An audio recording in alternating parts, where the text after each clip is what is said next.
인생은 이렇게 달리는 열차처럼 아주 짧고 우리도 언젠가는 죽음 정거장에서 내리라고 하는 통보를 받을 날이 올 것입니다. 그런데 이 짧은 영상에서 한 가지 궁금한 것은 저렇게 혼자 내려진 저 사람의 운명은 과연 어떻게 될까 하는 것이에요. 셰익스피어는 죽음을 가리켜 여행자가 결코 돌아오지 않는 미지의 나라라고 했습니다. 그렇기 때문에 우리는 그곳이, 그 죽음 이후가 어떤 곳인지 참 궁금합니다. 그래서 오늘 저는 말씀을 통해서 과연 예수님께서는 죽음 이후에 어떤 일이 일어나는가에 대해서 뭐라고 하시는지 살펴보려고 합니다. 오늘 우리가 본 이 말씀에는 저 인생 여행 열차에 나오는 저 사람하고 아주 비슷한 한 사람이 등장해요. 19절 말씀을 우리 한 번 더 읽어보겠습니다. 시작. 한 부자가 있어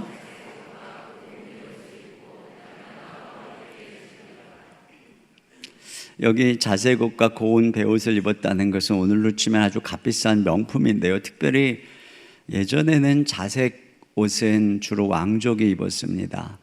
그리고 자주색 물감이 아주 값비쌌어요. 그래서 자주색 물감의 무게만큼 그 동일한 금의 무게보다 자주색 물감이 더 비쌌다고 합니다. 근데 외투 한 벌을 자주색 물감으로 물을 들이려면은 조개가 12,000마리가 필요했다고 하니까 자주색 옷을 입었다는 것은 얼마나 비싼 옷을 입었나 하는 것을 알게 하죠. 베옷도 마찬가지입니다. 또 날마다 호화롭게 즐겼다는 것은 호화로운 파티, 사치스러운 파티를 했다는 거예요. 한 20, 30년 전에 수천억의 부호 한 부자는 4명이 런던의 르 가브로슈 식당이라고 하는 곳에서 식사를 했는데 밥값으로 2,500만 원을 지불했대요. 그러니까 얼마나 뭘 먹었는지 모르겠어요. 2,500만 원을 4명이서 먹었습니다. 근데 어떤 부자는요, 자기 파티에 어떤 한 고관을 불렀는데 굴 껍질에다가 도금을 해서 내놨다, 이렇게 얘기를 하더라고요. 이와 같이 참 돈으로 진귀한 음식을 마련해서 호화로운 파티를 하는 것처럼 이 부자가 그렇게 살았다는 거죠. 이 사람이 사는 집에 대해서도 여기 20절에 보면은 그의 대문에 거지가 있다. 특별히 과거에는 집의 크기에 비례해서 대문의 크기가 결정이 됐어요. 그러니 이 사람의 집은 저택이라고 하는 것을 알 수 있습니다. 그러니까 큰 집을 유지하기 위해서 또 하인은 얼마나 많았고 요리사는 얼마나 많았고 시중을 드는 또 사람들이 얼마나 많았겠어요. 이 부자는 이와 같이 자신을 위해서 모든 것을 소비하면서 즐겁게 살아가는 사람이었다라고 할 수 있어요. 특별히 자기만을 위해서 살았다고 하는 것을 단적으로 보여주는 것이 바로 이 부자의 대문 앞에 있는 한 거지에 대한 이 사람의 태도입니다. 뭐라고 얘기를 하냐면 20절, 21절 또 같이 읽습니다. 그런데 나사로라 이름하는 한 거지가 헌데 투성이로 그의 대문 앞에 버려진 채 그 부자의 상에서 떨어지는 것으로 배불리려 하며 심지어 개들이 와서 그 헌대를 핥아라. 여기 거지라고 하는 거 보니까 빈털터리예요. 헌대투성이라고 하는 거 보니까 병이 들었습니다. 종기가 나고 거기서 고름이 흐르는 중한병에 걸린 사람인데요. 버려진 채 이렇게 기록한 거 보면 출퇴근하는 거지가 아니고 가족이 거기에 갖다 버린 거예요. 여러분, 우리도 갑자기 사업이 망한 데다가 덮친 격으로 병이 걸리면 순간 이와 같이 나락으로 떨어질 수가 있어요. 자, 그런데 그 대문 앞에 버려진 그가 21절에 보니까 부자의 상에서 떨어지는 부스러기로 배를 불리려 하매 불렸다는 말이 없어요. 배를 불리려 하매. 근데 그 다음에 뭐라 그러냐면 심지어. 근데 이게 원문에 보면 그러나입니다. 그러나 개가 와서 고름 허른 대로 핥더라. 이 말은 개가 와가지고 뭐 그냥 부스러기 다 먹어버리고 이 환자의 고름까지 핥고 있는 내용입니다. 음식을 제대로 얻어먹지 못했다는 것을 암시하고 부자는 이와 같이 자기만을 위해서 사는 사람이었다는 것을 보여줍니다.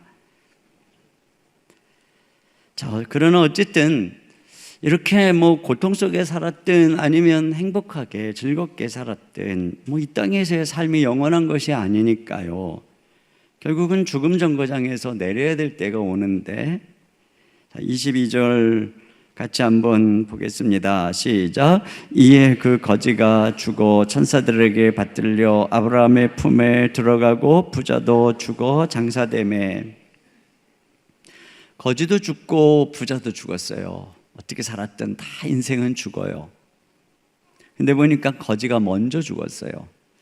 아무래도 나이가 좀 적어 보이는데 병이 들고 가난한 것 보살피지를 못하니까 거지가 먼저 죽었고, 그 다음에 얼마 후에 부자도 죽었습니다. 아마 부자는 진짜 죽기 싫었을 것 같아요. 근데 여기 보면 부자는 장사되매 이런 말이 있어요. 그러니까 얼마나 성대하게 장례식을 치렀겠습니까? 그러나 나사로 거지는 장사 지냈단 말이 없는 걸 보니까 어느 날 아침 하인들이 문 열어보니까 거지가 죽었어요. 그래서 거적대기에 싸서 어느 들판이나 골짜기에 갖다가 던져버렸겠죠. 이렇게 거지의 고난 많은 파란만장한 생애도 끝났고 부자의 행복한 생애도 끝났어요. 이 세상에서는 이렇게 죽으면 끝이에요. 그런데 성경의 이야기는 이제 여기서부터 본격적으로 시작합니다. 이 세상에서 살았던 얘기는 몇 줄 안 돼요. 그 다음에 이제 긴 내용이 이제 죽은 이후에 어떻게 됐는가 하는 거예요. 오늘 제가 여러분과 함께 죽은 이후에 어떻게 되나, 그리고 우리는 죽은 이후에 어떻게 그 영원한 생애의 재앙을 피할 수 있을까, 제가 이 말씀을 여러분과 좀 나누려고 합니다. 첫째로 오늘 여기서 알게 되는 것은 죽은 이후에 지옥은 분명히 있다는 거예요. 여기 23절에 보면은 죽고 나서 보니까 한 부자가 어디에 있는 걸 발견합니까? 그가 음부에서 고통 중에 눈을 들어. 근데 여기 음부는 바로 지옥을 의미하는 거예요. 반면에 거지 나사로는 어디에 있느냐? 아브라함 품에 안겨있다. 그러니까 천국에 있는 것입니다. 그러니까 죽으면 끝이 아니고 지옥 아니면 천국으로 인생이 갈라집니다. 히브리서 9장 27절 말씀에 보면은 한 번 죽는 것은 사람에게 정해진 것이요 그 후에는 심판이 있다라고 얘기하고 심판에 의해서 운명이 결정된다는 것입니다. 그런데요, 여기 천국으로 간 거지에 대해서 22절에 이렇게 말씀했어요. 이에 그 거지가 죽어 천사들에게 받들려. 그러니까 죽을 때 천사가 와서 그 영혼을 받들어서 데리고 갔어요. 그렇다면 부자의 영혼은 누가 데리고 갔을까요? 오늘 본문에는 기록이 안 되지만 귀신이 데리고 갔을 거예요. 어디로요? 지옥으로. 그래서 임종을 앞에 두고 죽음을 넘나드는 사람들의 이야기를 들어보면, 또 가만히 관찰해 보면은 그 사람이 때때로 자기를 끌고 가려고 하는 영적인 존재를 보고 죽음 후에 운명을 넘나들면서 여러 가지 반응들을 보게 됩니다. 지옥에 다녀온 사람들이라고 하는 모리스 돌림스라고 하는 분의 책이 있어요. 이 책에는 이제 죽었다가 다시 살아난 분들의 그 임사 체험과 또 임종을 앞에 두고 둔 여러 사람들의 반응이 기록되어 있는 책입니다. 근데 거기 보면 어떤 자녀는 자기 어머니가 임종 시에 한 말을 이렇게 기록을 했어요. 아들아, 저 마차와 천사가 보이니 얼마나 웅장한지 모르겠어. 그리고서는 평안 가운데 눈을 감았다는 겁니다. 반면에 한 부유한 텍사스의 농부는 임종을 지켜보는 아내가 지켜보고 있는데 갑자기 겁에 질려서 놀란 채 비명을 지르고 무서워하면서 허공을 노려보는데 얼마나 비명을 지르는지, 그리고 경악하면서 무언가를 응시하다가 숨을 거두었는데 눈이 반쯤 튀어나와 버렸다는 거예요. 근데 그걸 지켜보는 아내가 너무나 무서우니까 오 하나님 그러면서 소리를 질렀다고 합니다. 또 한 여인의 이야기가 나오는데요. 임종을 앞에 둔 이 여인을 어떤 한 크리스찬 의사, 쇼라고 하는 크리스찬 의사가 찾아갔는데, 그때 이 여인이 말하기를 제 방 안에 귀신들이 있어요. 제 영혼을 지옥으로 끌고 가려고 귀신들이 있고 지금 저를 바라보고 웃고 있어요. 그러면서 자기를 도와달라고. 그래서 이분이 예수 그리스도의 복음을 전하는데 이 부인이 말하기를 소용없어요. 너무 늦었어요. 이렇게 말하고서는 숨을 거두었다고 합니다. 유명한 일화를 가지고 있는 무신론자인 볼테르라고 하는 분의 이야기는 많은 분이 알아요. 이분이 말년에 심장 발작으로 쓰러져서 여러 달 동안 고통을 겪을 때 많은 친구들이 이분을 찾아왔다고 합니다. 근데 찾아오는 사람에게마다 소리를 지르면서 그들을 저주를 했대요. 너희들 때문에 내가 이 고통을 당한다고. 고통이 그치지 않자 반성문을 써서 서명까지 했다고 합니다. 그럼에도 불구하고 고통이 그치지 않았고 결국에는 나는 죽음으로 끌려간다. 나는 하나님과 사람에게 버림받았다라고 절규하고 숨을 거두었는데, 이 볼테르를 간호했던 간호사 중에 한 분이 뭐라고 이야기를 했느냐면은 유럽의 모든 부유함을 줄지라도 앞으로 나는 또 하나의 무신론자의 죽음을 지켜보지 않겠습니다 라고 했대요. 얼마나 끔찍한지요. 그러나 여러분, 반면에 저는 예수님을 잘 믿던 분들의 임종을 많이 지켜보게 되고, 때때로는 아직 젊은 날에 중병을 얻어서 죽음을 기다리고 있는 환자들을 신방하곤 합니다. 제가 찾아갈 때에는 그분에게 무슨 말로 위로해야 될까 하고 찾아가지만, 저는 끝나고 나서는 얼마나 놀라운 위로를 받게 되는데, 죽음 앞에서 의연한 모습, 평안한 모습, 예수 그리스도 안에서 모든 것을 준비하고 평안하면서 오히려 저를 위로하고 있는 모습 때문에 제가 오히려 도전을 받고 와요. 누군가 이런 얘기를 했어요. 생사가 오가는 참호와 응급실에는 무신론자가 없다. 오늘 이 특별히 성경에는 지옥에 대한 이야기를 자세히 묘사하고 있는데, 특별히 두 가지 단어로 잘 묘사가 되어, 첫째로는 지옥은 어떤 곳이냐? 고통스러운 곳이다. 지옥에 대해서 고통받는 곳이라고 말해요. 이 혀가 바짝바짝 마르니까 혀에 물 한 방울만 찍어달라고 요청을 하는 것을 보면은 지옥에서 모든 이 육체적 감각이 다 살아있다라고 하는 것을 성경이 증언하고 있어요. 그런데 이 고통이 영원토록 끝나지 않는다는 게 문제예요. 우리가 여기서 어떤 고통을 당할 때 잠시 참자, 죽으면 끝이지, 뭐 인생 짧지. 그런데 지옥에서는 그렇지 않다는 거예요. 이런 고통을 끊임없이 겪는다는 거죠. 그래서 단테라고 하는 사람이 지옥을 이렇게 묘사를 했어요. 지옥의 굴 앞에는 현판이 걸려 있는데, 그 현판에 뭐라고 걸려 있느냐면은 이곳에 들어가는 자는 희망을 버릴진저, 이곳에 들어가는 자는 희망을 버릴진저. 또 한 가지 지옥의 특징이 오늘 성경에 불꽃으로 나옵니다. 불꽃. 24절 하반절에 이렇게 되어 있어요. 내가 이 불꽃 가운데서 괴로워하나이다. 죽었다가 살아난 사람들이 임사체험을 하는데 공통적으로 이야기하는 것 중에 하나가 거기가 불못이라는 거예요. 그래서 어떤 분이 이런 얘기를 했어요. 어떤 터널을 지나가는데 불이 타는 터널이 있었고, 그 터널 저 건너편에 불로 활활 타는 호수를 보았다라고 이야기를 하더라고요. 그런데 성경이 바로 묘사하는 지옥이 그와 같아요. 요한계시록 20장 15절 같이 읽습니다. 시작. 누구든지 생명책에 기록되지 못한 자는 불못에 던져지더라. 제가 사실 오늘 이 자리에 이렇게 바쁘신데도 초청을 받아서 교회 처음 오신 분들이 여러 분 계신데요. 이렇게 그냥 교회 오시는데 지옥 얘기를 해가지고 이게 유쾌하지 않은 얘기를 해서 정말 죄송합니다.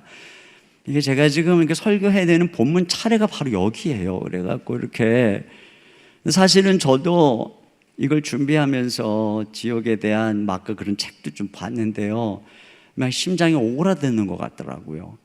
그래서 그 중에서 좀 덜 무서운 것만 골라서 말씀드리는 거예요, 사실은.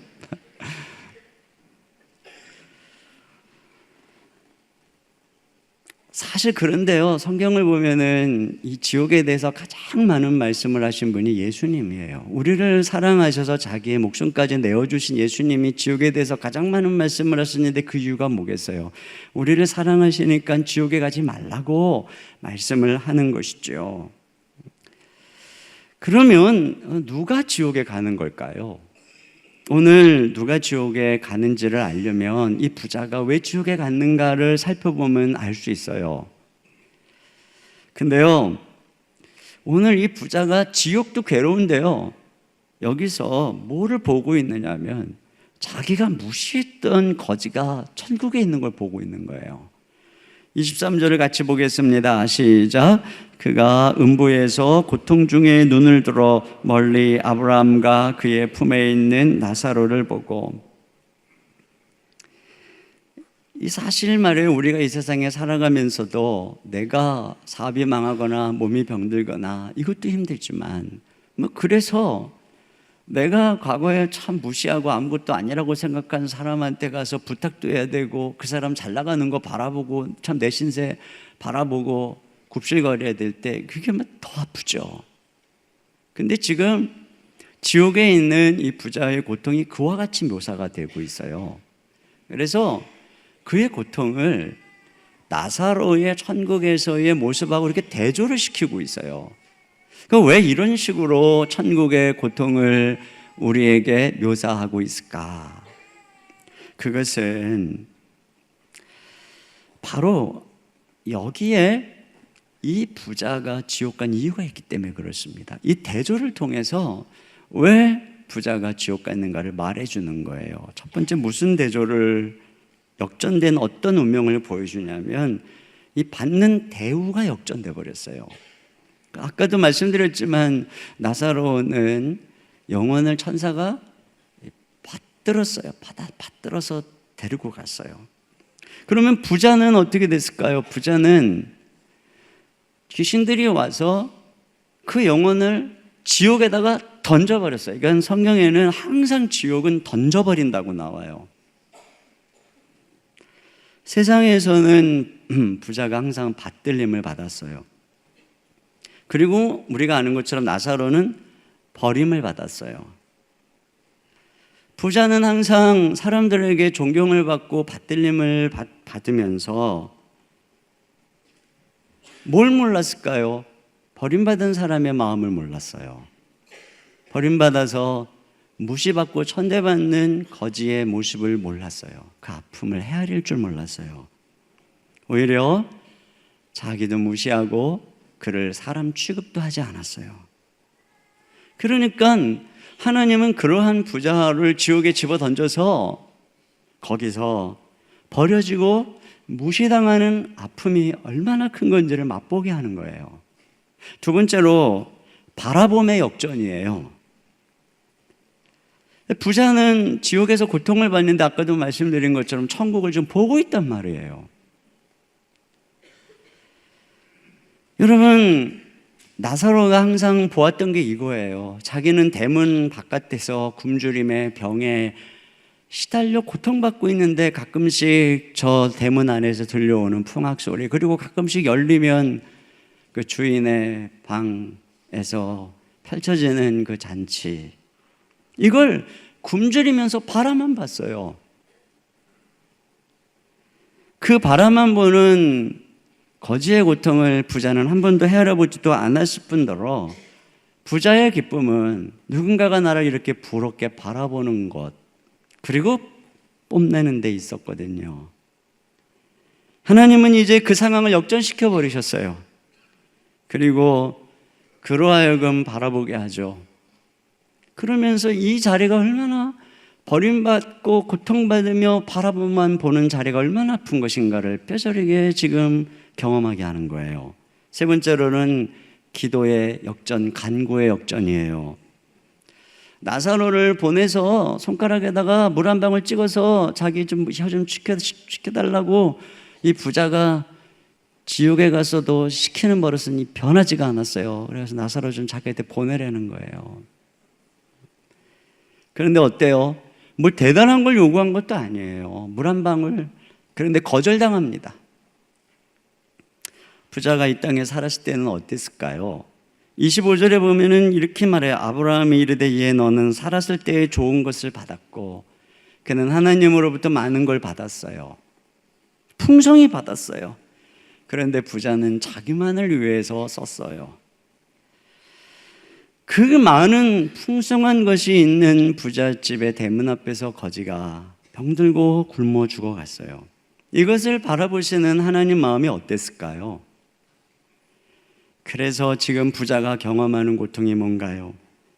천국의 그 아름다운 것들을 바라보는데 물 한 방울의 자비도 허락되지 않는 거예요. 너 그 고통이 얼마나 큰 건지 한번 맛 좀 봐봐. 네가 그렇게 어마어마한 잔치를 매일 하면서 그 부스러기 하나로 네 대문 밖에 있는 거지 하나 채워주지 못했지? 그게 얼마나 씁쓸한지 네 한번 맛 좀 봐. 이게 지옥이라는 것입니다. 네 번째로는 간격의 역전입니다. 26절 말씀 같이 읽습니다. 그뿐 아니라 너희와 우리 사이에 큰 구렁텅이가 놓여 있어. 천국과 지옥 사이에는 왕래할 수 없는 큰 구렁텅이가 있다는 것입니다. 자, 여러분, 대문 앞에서 고통하던 나사로가 저 대문 안으로 들어가서 그 아름다운 저택 안에서 잔치를 누리는 그 마음의 소원을 얼마나 가졌을 것이며 아마 가끔 잠이 들었다가 꿈을 꾸었을지도 몰라요. 그 자리에서 누리고 있는 꿈을 말이에요. 그러나 눈을 뜨면 그 부자의 저택은 자기가 넘볼 수 없는 곳이었죠. 사는 곳도 다르고 취미도 다르고 먹는 것도 다르고 휴양지도 다르고 한 지역 내에서도 아파트 평수로 차별을 하고 이렇게 가난한 사람들과 간격을 두고 살아가는 우리의 삶에 대해서 그리고 그것 때문에 고통을 겪고 있는 저들의 아픔으로 인해서 하나님은 진노하는 것입니다. 그래서 이 부자에게 너 지옥에서 건널 수 없는 큰 천국과의 간격을 경험하는 그 넘을 수 없는 벽에 좌절하는 고통이 무엇인지 맛 좀 봐라 이렇게 던져버린 것입니다. 이러한 대조를 통해서 우리는 읽을 수 있는 게 무엇이냐면은 바로 이 부자의 삶에 대해서 진노하시는 하나님입니다. 진작부터 하나님께서는 부자의 삶에 진노하셨는데 왜 오랫동안 참고 계셨느냐? 그가 회개하기를, 그가 돌아오기를. 그가 여기 보면 하나님 아브라함을 아버지라 부르는 거 보면 유대인이요 회당에도 갔을 것이요 종교인이요 그러기 때문에 변화되기를 바랐을 것입니다. 그렇게 기다렸지만 결국 그는 죽기까지 회개하지 않았고 결국은 지옥에 던져진 거예요. 그리고 거기서 하나님의 맹렬한 진노의 불길로 지금 고통을 당하고 있는 것이 바로 지옥이라고 하는 것을 알 수 있습니다. 여기서 우리가 무엇을 기억해야 될까요? 첫째로 우리의 삶은 테스트라고 하는 것입니다. 여러분, 지금 우리는 시험을 보고 있어요. 나중에 우리의 삶으로 하나님 앞에 심판을 받게 될 것이고, 두 번째로 우리가 맡은 모든 것은 다 하나님으로부터 맡은 것이고 우리는 관리인, 청직이라는 것입니다. 그렇기 때문에 맡은 사람은 언젠가 결산할 날이 있을 것이고 우리는 그날에 우리가 받은 것을 어떻게 사용했는가에 대해서, 어떻게 주인의 뜻대로 사용했는가에 대해서 결산을 하게 될 것이고 그것에 대해서 책임을 물을 것입니다. 그렇기 때문에 우리가 이 땅에서 많은 것을 받았다가 자랑거리가 아니에요. 왜요? 그거에 대해서 책임을 물어야 되니까요. 그러면 세 번째로 우리는 어떻게 하면 지옥에 가지 않게 될까요? 어떻게 하면 지옥에 안 갈 수 있을까요? 아마도 쉽게 이렇게 생각하실 거예요. 아, 그러면 그 부자처럼 이기적으로 살지 말고 착하게 살아야지. 그러면 이렇게 묻고 싶어요. 어느 정도로 착하게 살면 지옥에 안 가고 천국에 갈 수 있을까요? 그 우리가 착하다고 생각하는 그 기준은 어느 정도 되는 걸까요? 우리가 죽고 나면 심판이 있다고 했습니다. 그런데 그 심판대 앞에서 우리 앞에 두 개의 책이 펼쳐진다라고 성경이 말하고 있어요. 그것이 요한계시록 20장 12절입니다. 같이 한번 읽어보겠습니다. 시작. 또 내가 보니 죽은 자들이 큰 자나 작은 자나 그 보좌 앞에 서 있는데 책들이 펴있고 또 다른 책이 펴졌으니 곧 생명책이라. 죽은 자들이 자기 행위를 따라 책들에 기록된 대로 심판을 받으니. 여기 보면은 한 가지는 생명책이라는 것이 펼쳐지고 또 하나는 행위가 기록되어 있는, 우리가 살아갈 때 행위가 기록되어 있는 행위의 책이 펼쳐진다고 하는데요. 근데 이제 문제는 행위의 책이에요. 왜냐하면 하나님께서 이 행위의 책대로 우리를 심판한다는 것입니다. 우리가 비행기를 탈 때 엑스레이 검색대에서 검색을 받아요. 그래서 뭐 우리의 몸도 검색을 받고 우리의 짐도 다 검색을 받아서 거기서 위험한 거 다 꺼내놔야 돼. 그거 가지고 탈 수가 없어요. 이것처럼 하나님께서는 나중에 우리가 죽었을 때 우리를 검색합니다. 우리가 천국 갈 만한 자인지 지옥 갈 만한 자인지 우리를 검색합니다. 근데 그 검색을 뭘로 하는 것입니까? 나의 일생의 모든 행위가 기록되어진 행위의 책을 펼쳐서 우리의 생애를 검색한다는 거예요. 여러분, 이제 수능이 며칠 안 남아서 부모님들 마음이 많이 졸이실 것 같아요. 저도 그렇습니다. 우리 아들이 재수를 하고 있어서. 근데요, 보면은 한 과목에 1개 이상 틀리면 소위 말하는 명문대를 갈 수가 없어요. 그렇다면 여러분, 천국은 몇 개 틀려야 갈 수 있을까요? 우리 인생의 전체가 테스트라 그랬잖아요. 이 전체의 인생을 검색을 해서 행위의 책으로 스캔을 해서 도대체 몇 개 이하의 죄와 문제가 발견되면 천국에 들어가도록 허락을 받을까요? 성경은 뭐라고 얘기하냐면 1개라도 발견되면 못 들어간다는 것입니다. 1개라도 발견되면, 너희가 율법에 기록된 모든 말씀 중에 하나라도 지키지 못하면 천국에 들어갈 자격이 없다라고 말하는 것이 성경의 기준입니다. 우리의 삶이 책으로 기록되어 있다니까 좀 실감이 안 나는데 요즘 말로 하면은 비디오로 촬영이 된 거예요. 우리의 나 혼자 있었던 은밀한 삶, 모든 삶들, 뭐 부끄러운 것까지 다 비디오로 다 녹화가 됐다고 생각해 보세요. 근데 그날에 그것이 이렇게 방영이 됐을 때 우리가 얼마나 부끄러울까요? 해리포터 영화에 보면은 이게 눈물을 받아가지고 어느 마실도구에 놓으니까 옛날의 일이 막 그 영상으로 나타나더라고요. 미래의 공상과학 영화 같은 거 보면은 이 뇌를 스캔을 하는 거예요. 그래가지고 뇌에 잠재되었던 기억, 우리는 잊혀졌지만 뇌에 다 기록되어진 잠재의식까지도 다 영상으로 나타나도록 만들더라고요. 여러분, 우리가 우리의 모든 마음의 패부의 생각까지도 아시는 하나님 앞에서 이와 같이 내가 잊어버렸던 것까지, 나 혼자 은밀하게 행했던 것까지, 또 내가 한번 생각하고 넘어갔던 것까지 다 그분 앞에서 방영이 된다면 우리가 그날에 내가 천국 들어갈 만한 사람입니다, 나는 그래도 남보다는 착하게 살았습니다라고 말할 수 있을까요?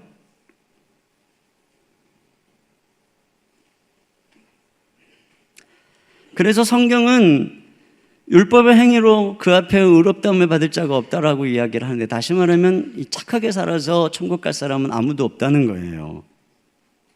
그러면 어떻게 해야 되죠? 그 소망이 또 다른 책에 있는 거예요. 바로 생명책. 그래서 뭐라고 얘기를 하냐면 요한계시록 20장 15절 말씀을 한번 다 같이 읽어보겠습니다. 시작. 누구든지 생명책에 기록되지 못한 자는 불못에 던져지더라. 그러니까 무슨 얘기냐면은 생명책에 기록되기만 하면은 우리가 지옥을 면할 수 있다, 천국에 갈 수 있다는 거예요. 그 예수님이 오늘 하신 이 부자와 나사로 이야기에서 궁금한 게 뭐냐면, 부자가 왜 지옥에 갔는지는 이해를 하겠어요. 근데 나사로는 왜 천국 간 거죠? 아니 가난하면 다 천국 가는 건가요? 근데 여기 한 가지 힌트가 있어요. 그게 뭐냐면요, 나사로는 이름이 있어요. 근데 부자는 이름이 없어요. 그냥 한 부자예요. 이게 뭐를 암시하는 걸까요? 나사로는 생명책에 이름이 기록된 사람이다. 부자는 생명책에 이름이 기록되지 않은 사람이다. 부자가 회당에도 왔을지도 모르고 이렇게 예배 자리에 앉아있을지도 몰라, 모태신앙이었는지도 몰라. 그러나 그럼에도 불구하고 그의 이름은 생명책에 기록되지 않았어. 그것이고 나사로는 생명책에 기록된 사람이라는 거죠. 그러면 도대체 어떤 사람의 이름이 생명책에 기록되는 걸까요? 첫째로는 죄를 사면받은 사람의 이름이 기록되는 거예요.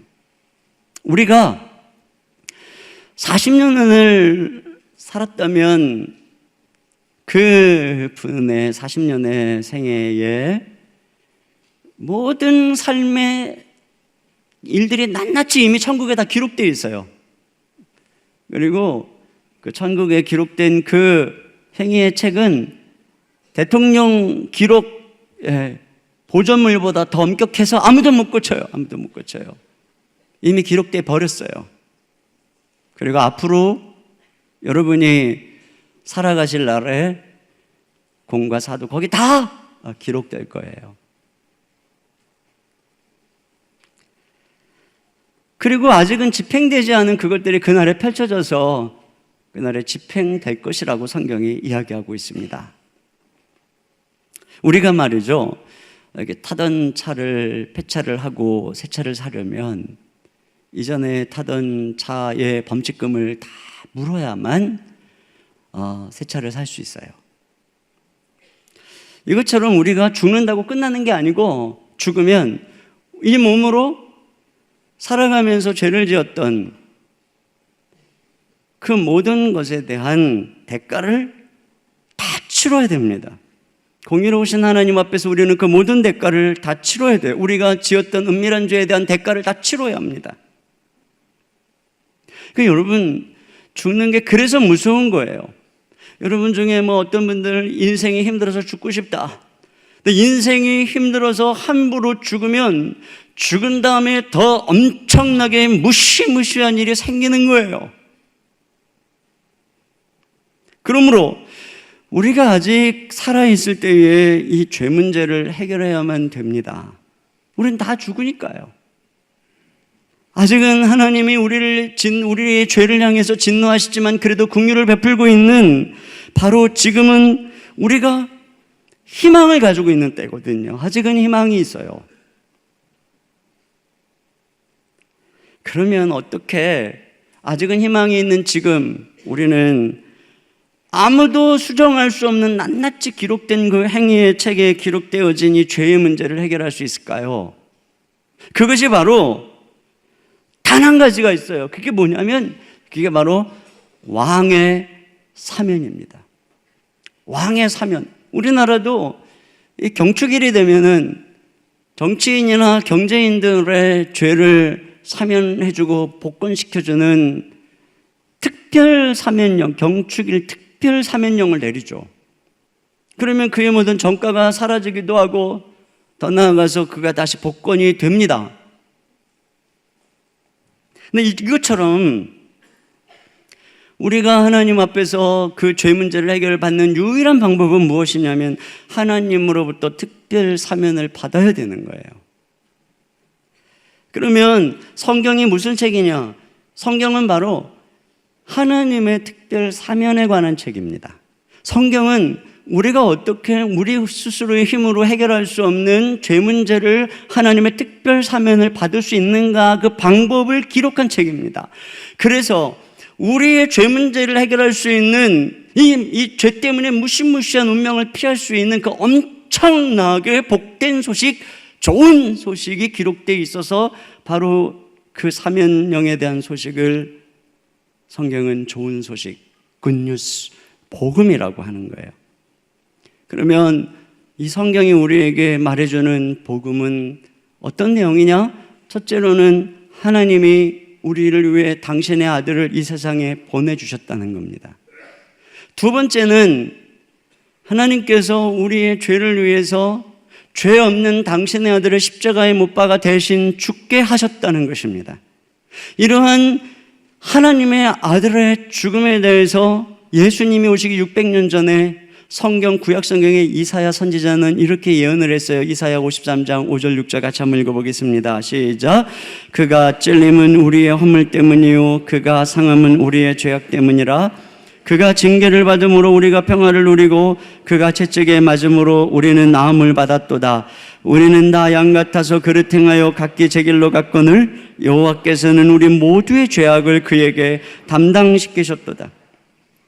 이와 같이 우리의 죄를 사면시켜 주시려고 우리의 죄를 죄가 없으신 하나님의 아들에게 담당시키고 그를 대신 죽이심으로 주님께서는 공의로우신 하나님께서는 우리의 죄를 사면해 주셨다는 것입니다. 그리고 세 번째로 우리를 위해 그렇게 십자가에 죽으신 예수님을 하나님이 3일 만에 부활시키셨다는 것입니다. 그래서 그분은 지금도 살아계셔서 그분을 찾는 자에게 구원자가 되시는 분이라는 것이 성경의 세 번째 복음의 메시지요. 네 번째로 누구든지 그 예수 그리스도를 믿으면 그는 지금 죄사함을 받고 구원을 받을 수 있다라고 하는 그 복음의 메시지가 바로 성경이 말하고 있는 굿뉴스, 우리를 향한 구원의 소식입니다. 그러므로 누구의 이름이 생명책에 기록되어 있을까요? 예수 그리스도를 믿고 죄사함을 받은 사람들, 즉 사면을 받은 사람들의 명단이 생명책에 있는 것입니다. 두 번째로 이 생명책에는 생명을 얻은 사람들의 이름이 기록되어 있어요.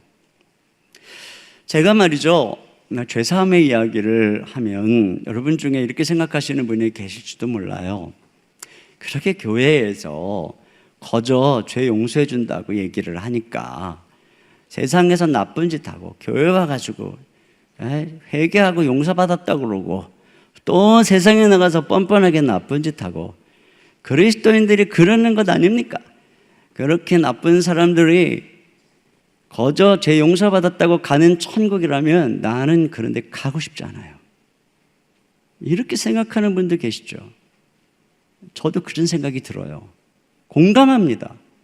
그리고 만약에 정말 그렇게 사는 사람이 있다면 그 사람이 진짜로 천국 갈 사람인지 저는 잘 모르겠어요. 제가 지난주에 우리 이제 집사님 중에 한 분이 공장을 중축을 해서 신방을 갔어요. 한 120명 정도 되는 직원들이 있는 회사인데 그분으로부터 참 좋은 그 감사한 이야기를 들은 게 뭐냐면 올해에 한 이익금, 회사 이익금 중에 10억 원 정도를 직원들에게 다 나눠준 거예요. 뭐 월급이나 보너스 이런 거하고 별도로. 그리고 그 회사에 보면 곳곳에 그 직원들을 위한 복지의 흔적들이 너무 많이 세심하게 배려가 돼 있어요. 그래서 제가 그분을 신방하고 오는데 너무 마음이 기쁜 거예요. 자랑스럽더라고요. 그리고 느낀 게 뭐냐면 이분 안에 하나님의 자녀의 향기가 나타나고 있구나. 이분이 예수 그리스도의 성품을 닮아가고 있구나 하는 거였어요. 여러분, 예수님은 단지 우리의 죄만 사해 주시는 분이 아니에요. 예수님은 우리에게 새로운 생명을 주셔서 우리로 하여금 예수님을 닮게 하는 분이에요. 요한복음 1장 12절 말씀을 같이 봅니다. 시작. 영접하는 자 곧 그 이름을 믿는 자들에게는 하나님의 자녀가 되는 권세를 주셨으니. 그러니까 예수님을 믿으면 이와 같이 하나님의 자녀로 태어나서 예수님을 닮아간다는 것입니다. 그래서 사실 우리 교회 이분 외에도 사업의 수익금의 일부를 가난한 나라를 위해서 또는 어려운 사람을 위해서 섬기는 분들이 많이 계세요. 그러니까 천국은 누가 가는 걸까요? 그냥 뭐 죄사함 이렇게 싹싹 씻기고 속은 하나도 안 변한 나쁜 사람이 가는 곳이다. 그렇지 않아요. 천국은 좋은 사람이 가는 곳이에요. 예수님을 닮은 사람. 그래서 우리가 예수님을 믿으면 두 가지 일이 일어나는 거예요. 하나는 죄 사함을 받는 것이고 또 하나는 새로운 생명을 얻는 거예요. 이걸 성경은 중생 또는 거듭났다라고 하는 것입니다. 그래서 우리가 이와 같이 하나님의 자녀가 돼서 하나님의 자녀의 특권을 누리며 살아가고 그 자녀들이 하나님을 아버지라 부르는 자녀들이, 다시 말하면 하나님을 닮은 자녀들이 가는 곳이 천국이요, 바로 그들의 이름이 생명책에 기록되어 있는 것이죠. 정리하면은 생명책에는 죄사함을 받은 사람의 명단이, 그리고 새 생명을 얻은 자녀들의 명단이 기록되어 있는 것이고, 누가 죄사함을 받고 새 생명을 얻느냐? 바로 하나님께서 오리라 예고하시며 수천 년 전부터 예고하셨던 예수 그리스도. 그런데 그분이 오셔서 우리를 위해 십자가에 죽으시고 부활하신 바로고 예수 그리스도, 그분을 구주로 믿고 영접하는 사람들에게 예수님이 이런 놀라운 은혜와 특권을 주신다라고 하는 것이 성경의 핵심적인 메시지고, 오늘 제가 여러분에게 전하고자 하는 가장 중요한 메시지입니다. 그러므로 더 늦기 전에 우리는 예수님을 믿고 죄사함을 받아야 됩니다. 새 생명을 얻어야 되는 것입니다. 근데 이런 이야기를 듣고서도 어떤 분들은 이렇게 생각하는 분들이 계세요. 나는 목사님 그런 설교 듣고는 믿을 수 없어요. 아주 특별한 기적을 경험하기 전까지는 저는 못 믿어요. 이렇게 생각하는 분이 계실지도 몰라요. 누가 그런 생각을 하다가 지옥을 간 거냐면은 바로 이 부자예요. 이 부자가 지옥에 와가지고 자기 운명을 깨닫고 나서는 아직 죽지 않은 5 형제가 생각이 났어요. 그들만큼은 지옥에 오지 말아야 되잖아요. 그러니까 뭐라고 요청을 하냐면, 저 나사로 좀 세상에 보내가지고 여기 지옥 있다고 좀 전해달라는 거예요. 뭐라 그러냐면은 죽은 자가 살아나면 분명히 사람들이 믿을 거라고 이렇게 얘기를 합니다. 그랬더니 오늘 주님께서 하신 말씀이 31절 같이 보겠습니다. 시작. 이르되 모세와 선지자들에게 듣지 아니하면 비록 죽은 자 가운데서 살아나는 자가 있을지라도 권함을 받지 아니하리라 하시니라. 그러니까 모세와 선지자는 성경을 말합니다. 그러니까 모세와 선지자에게 듣는다는 얘기는 오늘 이 성경 말씀의 이야기를 듣는다는 것입니다. 사람들이 어떤 체험 얘기가 아니라 성경 말씀을 듣는다는 것입니다. 오늘 저는 지금 여러분들에게 성경을 얘기하고 있습니다. 성경이 과연 죽음 이후에 뭐라고 얘기하는지, 성경이 우리에게 천국과 지옥에 대해서 뭐라고 얘기하는지 제가 더하지도 빼지도 아니하고 여러분에게 성경의 이야기를 전하고 있습니다. 그런데 이 하나님의 말씀, 이 살아있는 하나님의 말씀을 듣고도 믿지 않는 자는 누가 와도 믿지 않을 거다라고 얘기를 합니다. 다시 말하면 오늘 여러분께서 이 하나님의 변치 않는 하나님의 말씀보다 더 큰 기적과 신뢰할 것이 없다는 사실을 깨닫고 오늘 이 말씀을 그대로 듣고 믿으셔야 합니다. 그러면 성경에 누구든지 예수님을 믿으면 구원을 받는다. 내가 곧 길이요 진리요 생명이다. 나로 말미암지 않고는 아버지께로 올 자가 없다. 주 예수를 믿으라. 그러면 너와 내 집이 구원을 받으리라. 하나님이 세상을 이처럼 사랑하사 독생자를 주셨으니 이는 저를 믿는 자마다 멸망치 않고 지옥에 가지 않고 영생을 얻게 하려 하심이라고 이렇게 거듭거듭 많은 말씀을 해주셨어요. 그러므로 오늘 이 말씀을 듣는 분 중에 처음 오신 분들 중에서나 또는 그동안 교회를 다녔어도 아직도 예수님이 나를 위해 십자가에 죽으시고 부활하신 나의 구원자라는 사실이 믿어지지 않고 믿을 수 없는 분들은 요청하셔야 됩니다. 뭐를 요청해야 되나요? 나를 구원해 달라고 예수님께 요청을 해야 됩니다. 한번 생각을 해보세요. 그 아까 제가 말씀드렸던 임종 앞에서 지옥으로 빨려 들어가던 그 사람이 얼마나 부르짖었겠어요. 날 좀 살려달라고. 이 부자는 얼마나 애원을 했겠어요. 그러나 그때는 늦는다고요. 여러분, 이게 얼마나 절박한 일입니까? 지금은 내가 아직은 죽음이 가까이 있지 않은 것처럼 보이니까 절박하지 않게 느낄지 모르겠습니다.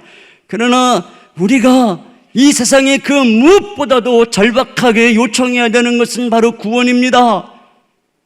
그 어떤 것보다도 하나님의 아들 주 예수 그리스도시여 나를 구원해 주시옵소서, 나를 구원해 주시옵소서, 이렇게 간절하게 절박하게 여러분 구원을 요청하셔야 돼요.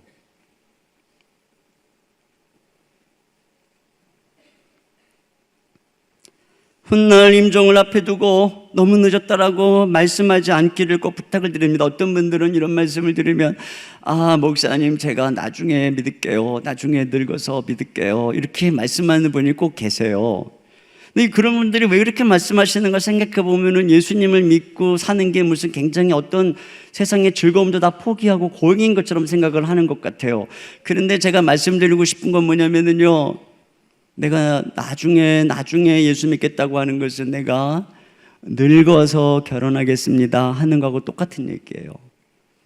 늙어서 결혼하기 원하는 분 계세요? 아직 젊으신 분들 중에, 아직 결혼 안 하신 분 중에 나는 늙어서 결혼하겠어요. 여러분, 그런 거 아니에요. 예수님 믿는 것은 그와 같이 예수님 안에서 너무나 행복한 일입니다. 그리고 그 주님이 죽음 이후에 우리의 생애를 책임져 주실 뿐 아니라 이 세상에서 우리의 목자가 되셔서 하나님의 자녀의 기도를 들으시고 우리를 멋진 길로 걸음을 인도해 주시는 거예요. 오늘 제가 여러분을 위해서 마지막으로 해드릴 수 있는 것은 무엇이냐면은 바로 여러분의 영혼과 삶을 주님이 축복하시도록 기도해드리는 것밖에는 없는 것 같습니다. 여러분의 눈을 주님이 열어서 예수님을 믿고 우리 하나님 아버지께서 여러분의 삶을 축복하시도록 여기까지 오셨으니까 목사된 제가 여러분을 위해서 마지막으로 해드릴 수 있는 것은 바로 기도라는 생각이 들어서 여러분을 위해서 좀 기도를 해드리고 마무리를 하려고 하니까요. 오늘 이 자리에 이렇게 처음 오신 분들이 계세요. 초청을 받아서. 그래서 이 시간에 잠깐 자리에서 일어나시면은 제가 기도를 좀 해드리고 싶어요.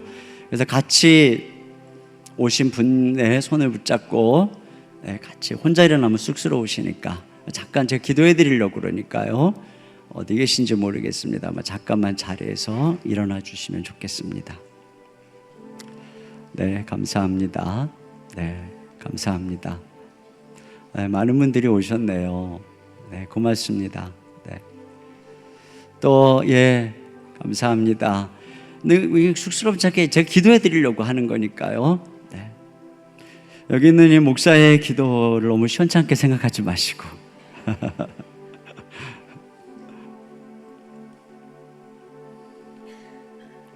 혹시 쑥스러워서 못 일어나신 분도 그분 위해서 제가 기도하겠습니다. 그리고 오늘 처음 오시지 않았어도 나는 아직도 예수님 잘 몰라요, 안 믿어져요 하시는 분도 이 시간 제가 그분 위해서도 기도하겠습니다. 그러므로 앉아 계신 분들은 가슴에 손을 얹어주세요. 제가 기도하겠습니다. 하나님 아버지, 감사합니다. 누구든지 아버지께서 이끌지 않으면 이 자리에 올 수 없는 줄 압니다. 사람이 우리를 초청한 것처럼 보이지만 우리를 인도해 주신 분은 하나님 아버지이신 줄로 믿습니다. 그래서 이 자리에 왔고 여기 서 있고 또는 앉아 있습니다. 사랑하는 주님, 여기까지 걸음을 인도해 주신 주님께서 너무나 사랑하셔서 불렀고 오늘 하나님이 성경에 기록된 말씀을 듣게 하셨습니다. 주님, 이제 우리에게 필요한 것은 우리에게 구원자가 오셨다는 것이고 그 구원자를 통해 죄사함 받고 새 생명을 얻어야만 한다는 사실입니다.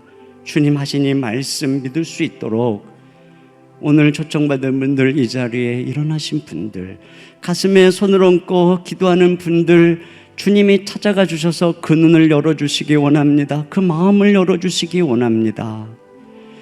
주님, 그래서 예수가 그리스도이심을, 메시아이심을, 구원자이심을 알게 해주시고 믿게 해주시고 예수님으로 말미암아 구원을 받게 해주시고 죄사함을 받게 해주시고 그 이름이 생명책에 기록될 수 있도록 도와주시옵소서. 하나님의 자녀로 거듭나서 인생을 살아갈 때 주님이 그 생애 동안에 저들의 신음소리에도 응답해 주시고 기도에 응답해 주시고 우리 주님이 선한 목자가 되셔서 저들의 삶을 항상 걸음걸음 인도하여 주시고 도와주시옵소서. 이 시간 여러분들이 기도할 줄 모르니까요, 제가 여러분이 예수님을 믿을 수 있도록 그 예수님이 여러분의 주인이 되고 여러분의 죄를 사해 주시고 여러분에게 새 생명을 주시도록 기도하도록 이끌어 드리겠습니다. 제가 한마디씩 기도할 때 진실한 마음으로 저의 기도를 따라해 주시기를 바랍니다. 주 예수님, 나는 주님을 믿고 싶습니다. 내 마음을 열어 주시옵소서. 내 눈을 열어 주시옵소서. 내 귀를 열어 주시옵소서. 예수님, 내 마음에 오시옵소서. 내 죄를 용서하여 주옵소서. 나에게 새 생명을 주옵소서. 내 이름을 생명책에 기록하여 주옵소서. 하나님의 자녀가 되게 하옵소서. 예수님의 이름으로 기도합니다. 아멘. 사랑하는 주님, 이 시간 진실한 마음으로 기도하는 분들의 마음에 주님이 찾아가셔서 저들의 목자가 되시고 동행해 주실 줄로 믿습니다. 아직은 입술을 열어 기도할 수 없는 분들도 이미 두드리고 계신 주님, 저들의 눈을 여사 꼭 예수님 믿고 변화될 수 있도록 축복하여 주옵소서. 죽기 전에 죽음 이후가 얼마나 무서운 일들이 벌어지는지 깨닫고 지옥의 형벌을 피하도록, 주님이 무시무시한 지옥의 형벌을 피하도록 하나님 긍휼히 여겨주시고 함께하여 주시옵소서. 교회를 다니지만 아직도 예수님을 믿지 못해 지옥의 형벌을 피하지 못하고 있는 성도가 한 사람도 없도록 주님의 그 마음을 움직이시고 예수 믿고 진정으로 변화된 하나님의 자녀가 되게 하여 주시옵소서. 예수님 이름으로 축복하며 기도하옵나이다. 아멘. 우리 박수로 감사와 축복의 박수를 드립니다. 자리에 앉아 주시겠습니다.